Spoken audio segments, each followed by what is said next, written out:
This is the god tier build that nobody plays. We've all heard time and time again that Arc Warlock sucks. But this build that you're about to see will demonstrate that Arc Warlock is not only criminally underrated, but is one of the strongest, most versatile picks in the game.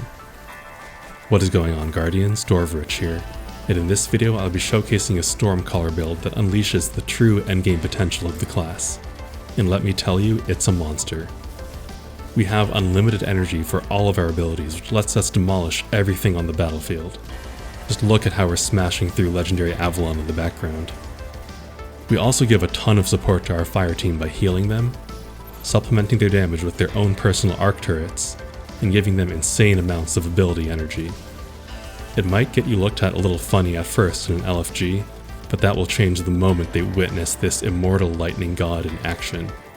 There are a lot of moving parts to this build, and it's important that you understand every component to play the build to its full, endgame crushing potential. But before we dive into the build explanation, I'd like to give the floor to the sponsor of today's video, Hyperfever.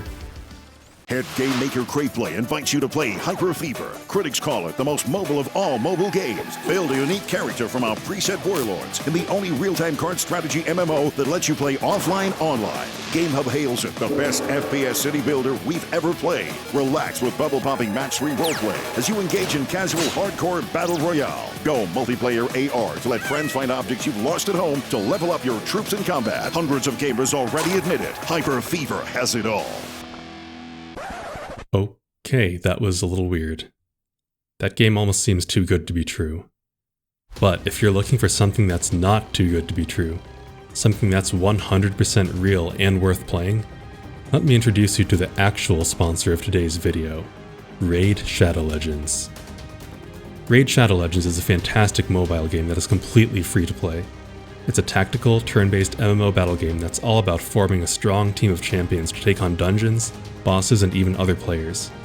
And with over 650 completely unique champions to collect, all with their own unique stats, skills, and synergies, Raid Shadow Legends is a build crafter's dream. I love how there are billions of different possibilities for how you can customize and build your team of champions to take on the latest content the game has to offer. I never get tired of summoning new champions, seeing what they're all about, and figuring out how to best build them and fit them into my lineup. Raid Shadow Legends continues to get bigger and better with one of its most requested features, Live Arena PvP. Raid is letting you duke it out against other players live, picking and banning champions before dueling to find out who is the ultimate warrior. It's not just prestige you're fighting for though. Live Arena is bringing some awesome rewards too. I'm talking new artifact sets, fragments for a legendary Void champion, and special live arena crests that unlock new bonuses at the Great Hall. With all of this exciting stuff and more coming to Raid, if you haven't started playing yet, then what are you waiting for? Use my link in the description or scan my QR code to get insane bonuses. We are talking an epic champion Kellen the Shrike and other useful things like energy refills, magic potions, and XP brews. So just hit my link in the description and I will see you on the battlefield.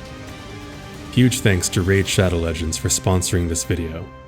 Now let's dive into the build explanation. The engine that powers the core of this build is the extremely powerful Stormcaller aspect, Electrostatic Mind.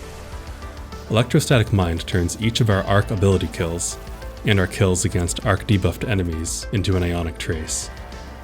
These Ionic Traces seek towards us and give us a chunk of energy for all 3 abilities, and Electrostatic Mind gives us the amplified buff whenever we collect one. When combined with our exotic of choice, the Fallen Sunstar exotic helmet, these Ionic Traces become incredibly strong. Fallen Sunstar does 3 things. It speeds up our Ionic Traces so they reach us faster and more reliably, doubles the amount of ability energy they give us, and gives our nearby teammates ability energy as well whenever we collect an Ionic Trace. These boosted Ionic Traces each refund 25% of our grenade and melee energy, and 30% of our rift. Together, Fallen Sunstar and Electrostatic Mind cause our abilities to refund themselves by pumping out these boosted traces non-stop. The damage output and Ionic Trace generation gets even crazier when we add our second aspect, Arc Soul. Arc Soul gives an Arc auto turret to anyone who touches our rift. These turrets do a surprisingly good amount of damage when we're amplified, which we always are thanks to Electrostatic Mind. When our Arc Soul kills an enemy, it counts as an Arc ability kill for Electrostatic Mind and generates an Ionic Trace. Just one of these Arc Souls does more DPS than most primary weapons. And since we're giving one of these to everyone on the fire team, the total damage output of these gets insane. Our Fragments take this infinite ability loop even further. Spark of Shock makes our grenades apply Jolt, and Spark of Magnitude makes them last longer.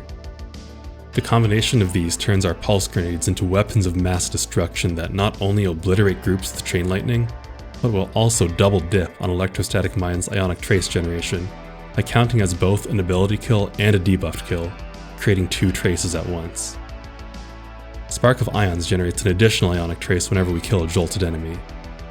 This has a 10-second cooldown, but since we're going to be jolting non-stop, for us this basically says make an extra Ionic Trace every 10 seconds. Our final aspect, Spark of Resistance, gives us 25% damage reduction for being near at least 3 enemies, which is excellent for our survivability and lets us really turn up the aggression. I would consider Ions and Resistance to be flex slots, and these can be swapped out for other fragments as you see fit. This can be pushed even further still by using a weapon with the Volt Shot perk, which will apply Jolt on our next shot following a weapon kill and reload. Just like with our grenades, having Jolt on our weapons will not only vastly improve their ability to eat through hordes of enemies, but also generate Ionic Traces through Electrostatic Mind and turn those kills into even more ability energy. My personal favorite Volt Shot weapons to use with this build are the Ikelos SMG, the Prodigal Return Grenade Launcher, and the Iterative Loop Fusion Rifle. If you're using an Arc special weapon, I'd recommend slotting Spark of Beacons into one of the flex slots to add some blinding utility. Our mod package is what pushes our ability energy generation over the edge and allows us to cast abilities non-stop. Bolstering Detonation on the arms gives us Rift energy whenever our grenade connects, and Impact Induction gives us grenade energy whenever we hit something with our melee. Bomber and Outreach on the Bond give us grenade and melee energy whenever we cast our Rift.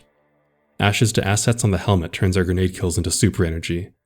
While neither super option is especially strong, we get so many grenade kills that it's hard to justify not using this. The rest of our mods are an orb package. Harmonic Siphon on the helmet and Firepower on the gloves are the orb generators. Innervation on the legs turns our orb pickups into grenade energy, while Double Arc Surge turns these orbs into armor charge stacks for a 17% damage buff for our arc weapons. Time Dilation gets our stacks lasting longer to make sure the damage bonus never runs out. For stats, Resilience is the top priority. Nearly all of our ability energy comes from Ionic Traces in our mod package, so the passive cooldown stats do very little. Meanwhile, the constant damage reduction that Resilience provides is extremely valuable. After Resilience, the next priority is Discipline to help our grenade cooldown, followed by Recovery to both help get our Rift back faster and give us faster passive healing. But as usual, don't sacrifice other mods to get higher cooldown stats. Those stats barely affect the build, and the benefits we get from the rest of our mods are far more impactful. As for our ability rotation, there really isn't one. This build generates such a massive amount of ability energy that all we have to do is use our abilities as they become available, and land them on as many enemies as we can. The only way to play this build wrong is to waste the insane energy generation by letting our abilities sit at full charge. The more abilities we cast, the more we feed our Ionic Trace machine and the more energy we generate for both ourselves and our fire team, turning everyone involved into an unstoppable force of nature. I hope you all enjoyed the build and breakdown. Drop a like if you found this video helpful or entertaining, and if you want to see more endgame oriented builds like this one, consider subscribing to the channel. You can find all of my builds in a playlist, which I'll link in the description below. You can find a dim link to the build in the description too, as well as a consolidated image of the build at the end of the video. If you have any questions, feel free to ask in the comments. I'll do my best to answer every question that comes my way. Thanks for watching, and I will see you in the next one, Guardians.